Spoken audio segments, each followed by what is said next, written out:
If you play video games, listen up. This year's E3 is gonna be huge.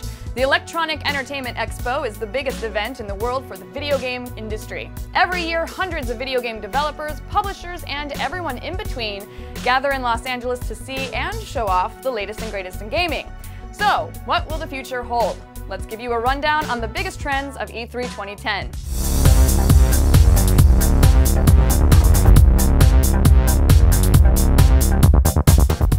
Motion controls move you? Well, I sure hope so, because that's going to be a huge focus at E3.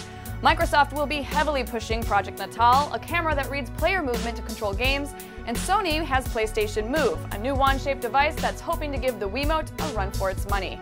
Both companies want to move away from the idea that motion controls are only for kids' games. To cement this, Microsoft will show how Natal enhances their big RPG Fable 3, a game that was also announced for PC.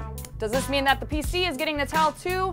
Well, seeing how crazy Microsoft is for the technology, we certainly do hope so. Meanwhile, Sony will demo Move with games like SOCOM 4. They want to prove that motion control doesn't automatically mean random waggle or shovelware games. As for Nintendo, word on the street is that the new Zelda will be at E3 with a brand new control scheme. Nintendo made motion controls popular, so let's see what the experts can do with it. So how about that 3D gaming? James Cameron's Avatar proved that there's big business in 3D, and at this year's E3 you'll see that video game developers are hopping on the bandwagon. While Sony may be hoping you'll plunk down on a 3D TV, Nintendo has gotten around that issue with the Nintendo 3DS, a 3D-enabled successor to the Nintendo DS. The iPhone and iPad are gaining traction as the go-to handheld platforms, so Nintendo will combat this with something they don't have: 3D gaming that doesn't require those ridiculous glasses. Are we getting a new Virtual Boy, or will Nintendo change the way we game yet again? E3 2010 should have the answer. Now don't hide it, I know you're probably planting corn in Farmville right now.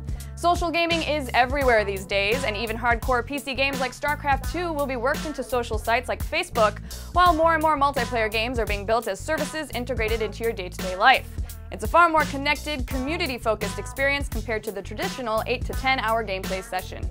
Is that a good thing? Well, it's great for keeping in touch, but could be dangerous if the fun of gameplay is lost in the networking buzz. Like what the future holds, or think you know better, be sure to voice your opinion at IGN on Twitter, and we'll see you at E3.